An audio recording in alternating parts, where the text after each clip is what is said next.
I used to read so much when I was growing up, and then when I became an audiobook narrator a little over a decade ago, I kind of stopped reading for fun as much because I was reading for work.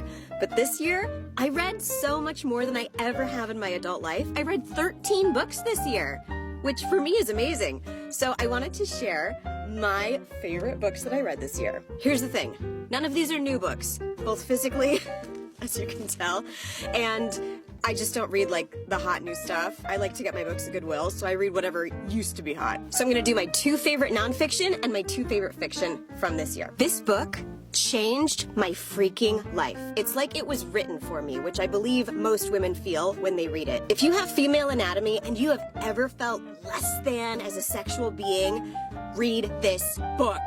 This next one really surprised me that I liked it as much as I did. My mother and my aunt, who are consummate readers, would always be like, have you read The Boys in the Boat? It takes place in Washington, which is where I'm from. And I was like, I don't want to read about rowing. That sounds so boring. And then I loved this book about rowing. Here's what I think was funny, is that I could never stop spilling water on it. It wanted to be in the water. This is just a testament to the fact that sometimes it doesn't matter what the story is. If the writer knows how to tell a good story, you can become entranced by anything. So I'm really excited for the movie to come out now. The next one I don't have a physical copy of because I borrowed it from my friend Claudia, A Gentleman in Moscow. Once again, I was like, I don't care about Russia. I don't want to read historical fiction. That's not really my genre. But the writing was so good. It was one of the best books I've ever read in my entire life. Every moment was a treat. So if you've been wondering whether or not to read this book, read it. This last one is another surprise for me because it's so AP lit.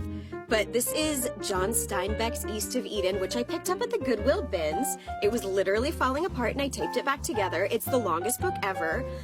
But it's wonderful. It covers like 3 generations of a family growing up in California when it's still being settled, and that all maybe sounds boring, but I learned a ton, and maybe it's more interesting to me because I live in California now. I don't know.